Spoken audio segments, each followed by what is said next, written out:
오늘 말씀의 제목은 하나님이 빚으신 최적기입니다.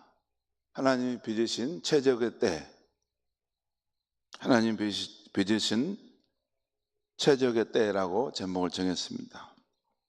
오늘 말씀에는 술 맡은 관원장이 풀려난 지 만 2년이 지난 후에 애굽의 왕이 꿈을 꾸고 이로 인해 요셉이 바로 앞에 서는 장면이 나옵니다.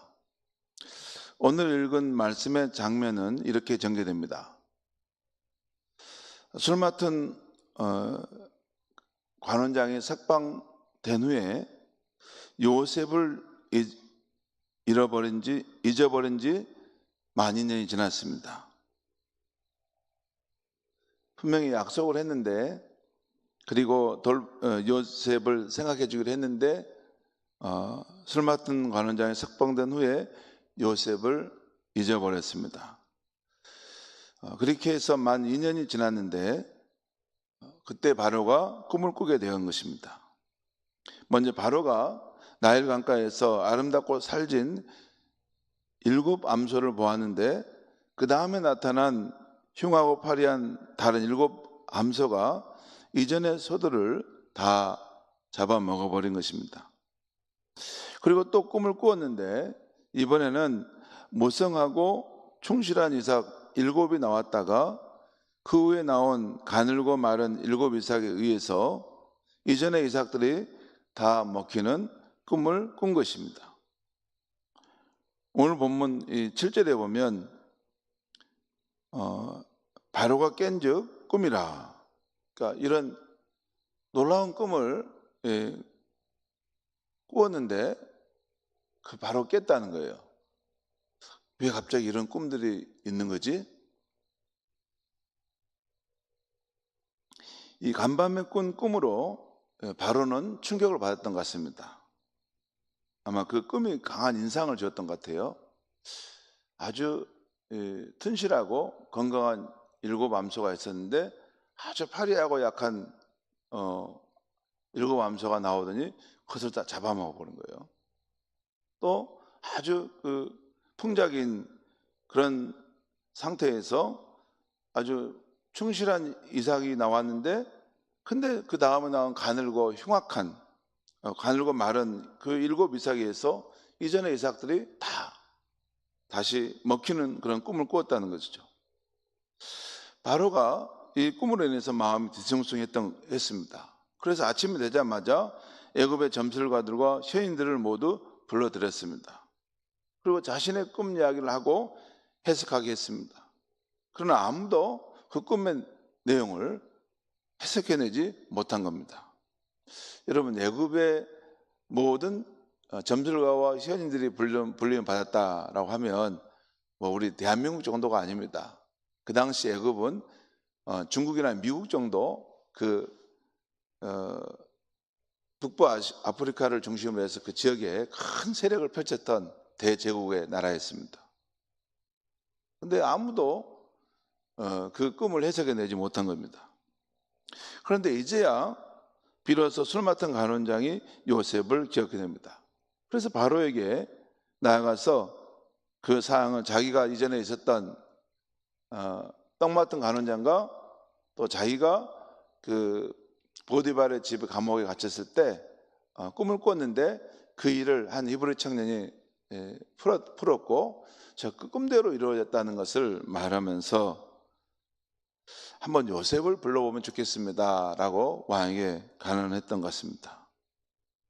이 일로 인해서 바로는 급히 사람을 보내 요셉을 불러오게 합니다. 요셉은 수염을 깎고 새 옷을 갈아입은 채로 왕 앞에 서게 되는데 왕이 요셉에게 이렇게 말합니다. 오늘 15절 16절 말씀을 제가 읽겠습니다. 15절 16절입니다. 바로가 요셉에게 이르되 내가 한 꿈을 꾸었으나 그것을 해석하는 자가 없더니 들은즉 너는 꿈을 들으면 능히 푼다 하더라. 요셉이 바로에게 대답하여 이르되 내가 아니라 하나님께서 바로에게 편안한 대답을 하시리이다. 사실 우리는 이 말씀 읽을 때 그냥 이렇게 그런가 보다라고 지나가는데 이 말씀은 사실 놀라운 그런 말씀입니다. 여러분 생각해 보십시오.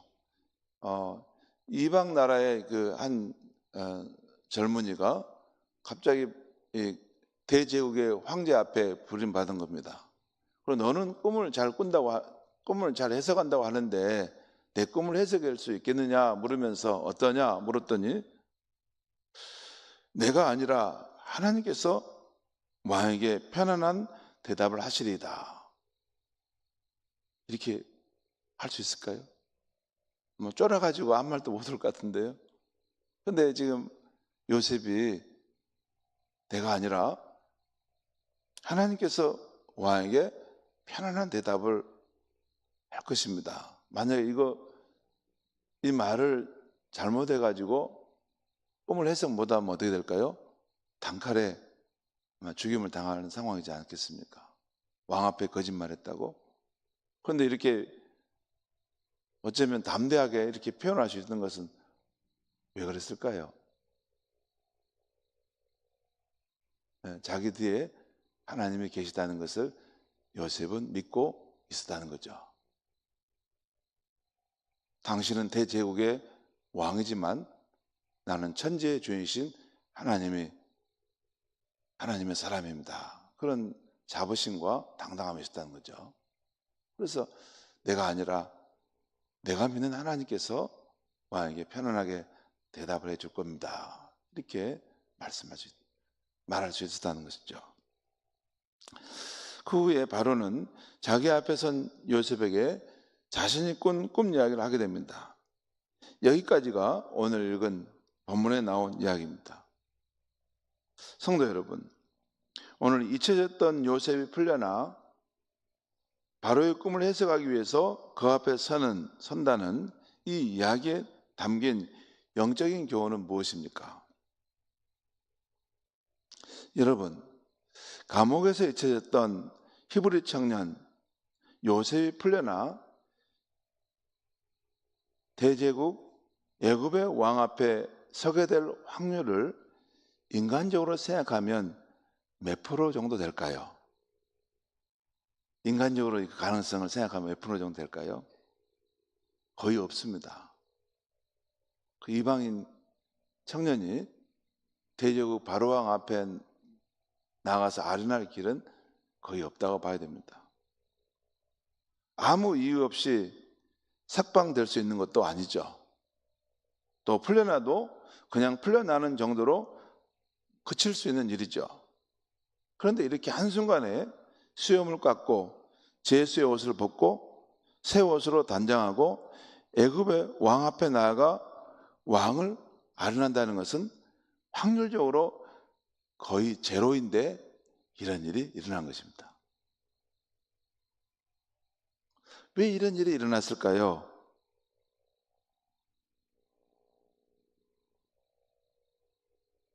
왜 이런 일이 일어났습니까? 그 애굽의 왕을 번민하게 하는 특별한 꿈을 그 왕이 꾸었던 것입니다. 그리고 애굽에 뛰어난 사람들도 아무도 그 꿈을 해석할 수 없었습니다. 결국 이 모든 상황에 누가 개입하신 것입니까? 천지의 주인이신 하나님께서 개입하고 계셨던 것입니다. 여러분, 그 애굽 왕 바로가 꿈을 꾸었는데 아무도 해석할 자가 없었다라는 말은 거기에 담긴 뜻이 어떤 뜻이 있냐면 하나님의 그 꿈 해석을 막고 있었다는 거예요. 하나님이 막으시면 누가 그걸 풀 수 있겠습니까? 하나님이 또한 그 꿈을 풀어 주시면 누가 그것을 막을 수 있겠습니까? 천지의 주인이신 하나님께서 그 상황에 개입하고 계셨던 것입니다. 그리고 이 일로 인해서 술 맡은 간원장이 요셉을 기억해낸 것입니다. 이것도 천지의 주인이신 하나님께서 섭리 가운데 행하신 것입니다. 여러분, 잠깐 또 보시죠. 만약에 그러니 애굽의 바로가 그런 꿈을 꾸고 또 그 많은 현인들이 와서 그 꿈을 해석하지 못했다. 그렇게 해서 뭐 그냥 끝날 수 있습니다. 근데 이 일로 인해서 술 맡은 간호장이 깨달음이 왔다는 거예요. 무슨 깨달음이요? 자기가 감옥에 갇혔을 때 그 히브리 청년 한 사람이 있었는데 기가 막히게 꿈을 잘 풀어내고 정말 믿을 만한 청년이었다라는 것이 생각나서 그걸 왕 앞에 말했던 것이죠. 이것도 하나님께서 섭리 가운데 개입하셨다고 할 수 있습니다. 그런데 여러분, 요셉의 삶을 중심으로 펼쳐진 이 하나님의 섭리를 보면 최적의 때를 향해 나아가다가 가장 최적의 때에 극적으로 그 일이 일어나고 있다는 것이에요.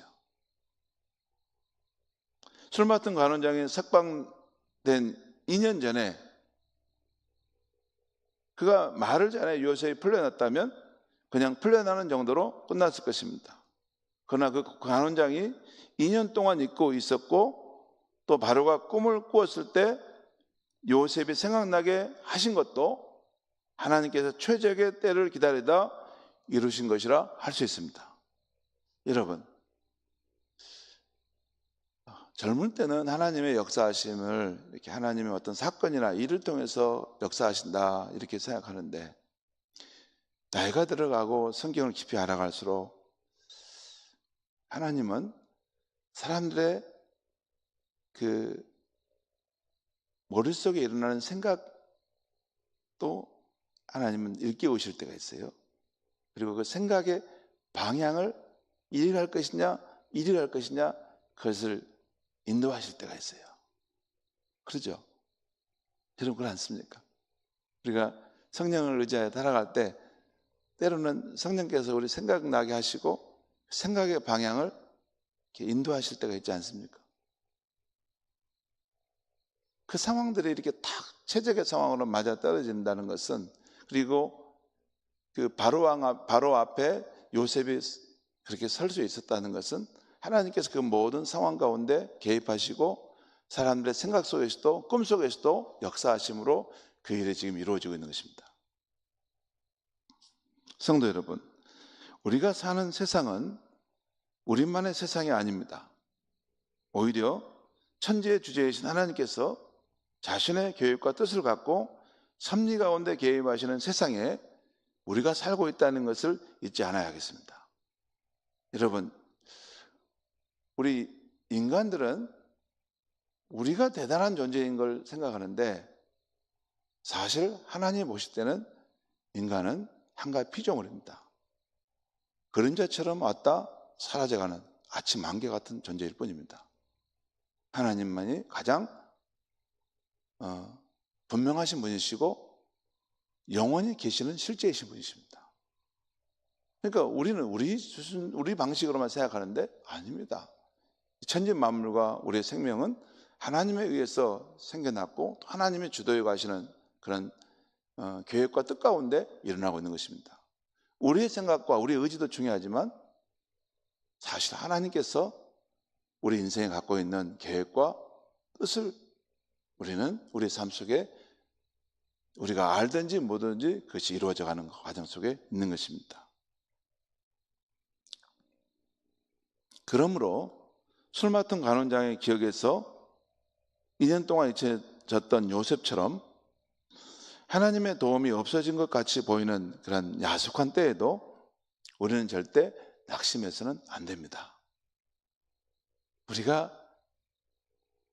잊고 있고 우리에게 도움을 줘야 될 사람이 잊고 있다 하더라도 하나님은 그것을 똑바로 보고 계십니다. 그리고 시간의 그 최적의 때를 생각하시면서 그것을 빚어가시다가 가장 결정적인 순간에 우리의 삶에 개입해 들어오시는 분이십니다. 그러므로 우리는 절대 낙심해서는 안 되겠습니다. 오히려 우리는 하나님을 신뢰하는 가운데 기도를 계속하면서 믿음의 길을 걸어가야 합니다. 여러분, 믿음의 삶은 불편할 때도 있습니다. 이렇게 마음의 그런 상황이 복잡하고 이걸 빨리 하나님 정돈해 줬으면 좋겠는데 왜 이 상황들을 계속 놔두시는 걸까? 불안정한 상황을 하나님을 신뢰하는 믿음을 가지고 기도하면서 나아가는 것이 진짜 살아있는 믿음입니다. 또 그러면 하나님은 반드시 살아계시기 때문에 가장 최적의 때에 우리의 삶에 역사하여 주십니다. 그래서 오늘 요셉처럼 마치 꿈꾸는 것 같은 그런 날을 우리의 삶 가운데도 일어나게 하실 줄 믿습니다. 기도하겠습니다. 하나님 아버지, 하나님의 말씀과 또 우리의 삶 속에 하나님이 개입하신다는 그 이야기를 들으면 신비롭고 마치 꿈꾸는 것 같습니다. 과연 이런 일이 있을까? 과연 하나님이 살아계셔서 내 삶의 문제에 대해서도, 내 자녀의 문제에 대해서도, 내가 번민하고 괴로워하는 그 문제에 대해서도 개입해 들어오실 수 있을까? 우리는 믿음을 잃고 낙심할 때가 많습니다. 오늘 요셉도 반드시 그런 때가 있었을 텐데 그 불안정한 상황 속에서도 끝까지 하나님을 신뢰하면서 믿음으로 걸어감으로 준비된 때에 하나님께서 역사하신 것을 보게 됩니다. 하나님 아버지, 우리의 믿음의 행진에는 모든 것이 명확하고 분명한 때만 있는 게 아니라 불확실하고 불안정하고 왜 이렇게 일이 더디게 진행될까 하는 때도 있다는 것을 알고, 그럴 때 살아있는 믿음으로 하나님을 끝까지 붙들며 나아갈 수 있게 하여 주시옵소서. 그래서 가장 최적의 때에 하나님은 우리의 삶에 기쁨의, 큰 기쁨의 일들을 일으키는 그 하나님을 체험할 수 있는 성도님들이 되게 하여 주시옵소서. 예수님의 이름으로 기도합니다. 아멘.